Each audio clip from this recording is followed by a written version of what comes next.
alat untuk menciptakan kesejahteraan rakyat atau rakyat untuk demokrasi? Apakah kita menganut ekonomi yang Pancasilais, yang sosialis, atau ekonomi yang kapitalistik? Apakah sistem politik kita sistem yang liberalistik atau sistem yang Pancasilais? Yang berdasarkan musyawarah untuk mufakat. Ada dualisme ini. Ini berbahaya. Maka diskusi ini menjadi penting bahwa peristiwa 27 Juli sebagai tonggak demokrasi Indonesia itu kita menuju demokrasi yang seperti apa? Atau kita menuju demokrasi untuk rakyat atau rakyat untuk demokrasi? Yang kita alami akhir-akhir ini adalah rakyat untuk demokrasi. Rakyat dibeli, rakyat dicatut, rakyat dibajak untuk kepentingan demokrasi. Untuk lahirnya orang-orang menjadi pemimpin-pemimpin, baik di eksekutif maupun legislatif. Sehingga lahirlah kembali tindak pidana korupsi yang luar biasa saat ini. Karena biaya politik yang sangat mahal. Bapak sekalian, sah-sah saja. Apabila seseorang itu menginginkan kekuasaan, boleh. Orang pingin kaya, boleh. Tapi cara untuk memperoleh kekuasaan itu harus benar. Jangan sampai kita memperoleh kekuasaan dengan cara-cara yang menyimpang. Apalagi dengan merekayasa konstitusi. Apalagi dengan menekan dan mengintimidasi siapapun juga yang tidak setuju dengan penguasa saat ini.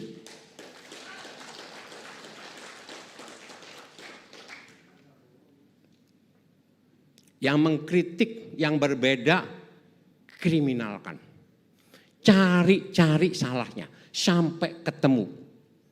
Masukkan penjara.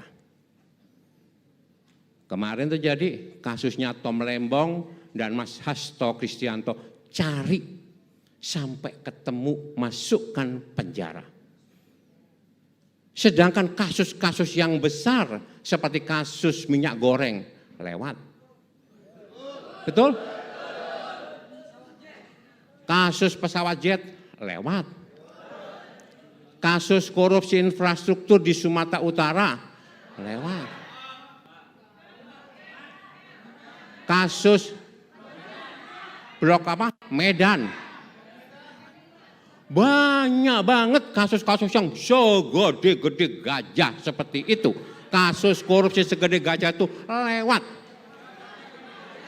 Seperti kata pepatah, gajah di pelupuk mata tidak kelihatan, kutu di seberang pulau kelihatan. Itu yang terjadi sekarang. Betul tidak ini? Ini kalau betul silakan betul, jangan kemudian dianggap fitnah nanti. Betul. Jadi boleh orang itu punya kekuasaan, boleh. Asalkan itu dicapai secara konstitusional dan secara demokrasi. Boleh orang itu kaya, boleh. Tapi jangan kaya karena korupsi. Bukan kaya karena nyolong duitnya rakyat. Jangan kaya karena mengeruk sumber-sumber daya alam dan membuat rakyat menderita dan alam lingkungan dirusak. Betul? Jangan dong. Itulah yang diingatkan oleh Bung Karno di pidato 17 Agustus 59.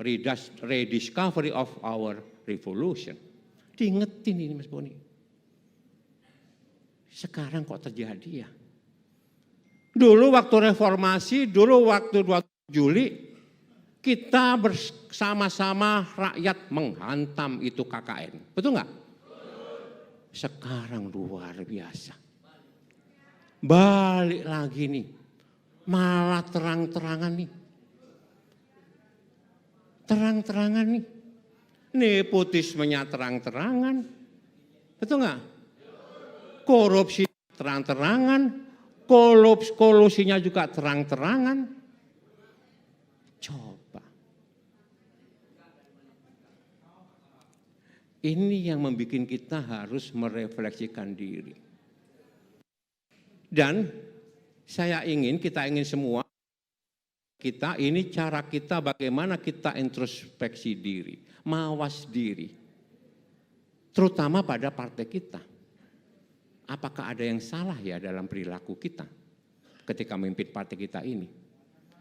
Apakah kita sudah semakin jauh dari rakyat? Apakah kita yang sudah dapat jabatan itu sudah di zona nyaman? Betul? Sehingga kata orang tua saya, hati-hati jebakan, jangan jadi mandor kawat. Tahu nggak mandor kawat? Apa? Kerja kendor makan kuat. Oh, tahu itu. Wong Jawa mesti ngerti. Ojo sampai awakmu jadi mandor kawat. Kerjane kendor makane kuat. Kabeh dipangan. Betul nggak? Semen dipangan. Kan gitu ya?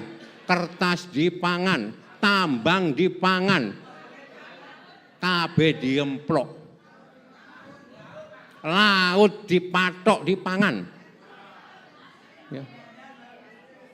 Hati-hati. Betul nggak?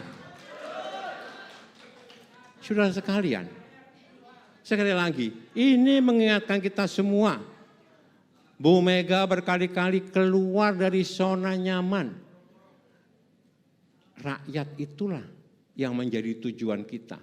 Jangan kemudian PDI Perjuangan, sama aja PDI Perjuangan partai kapitalis, PDI Perjuangan partai borjuis. Oh no, PDI Perjuangan adalah partainya Wong Cili, partainya kaum Marhen, partainya Bung Karno. Ya. Jadi Bang Boni, rekan-rekan DPP, saudara sekalian, kami menyambut gembira. Tadi diingatkan oleh Bang Boni bahwa ini bukan sekedar seremonial, bukan.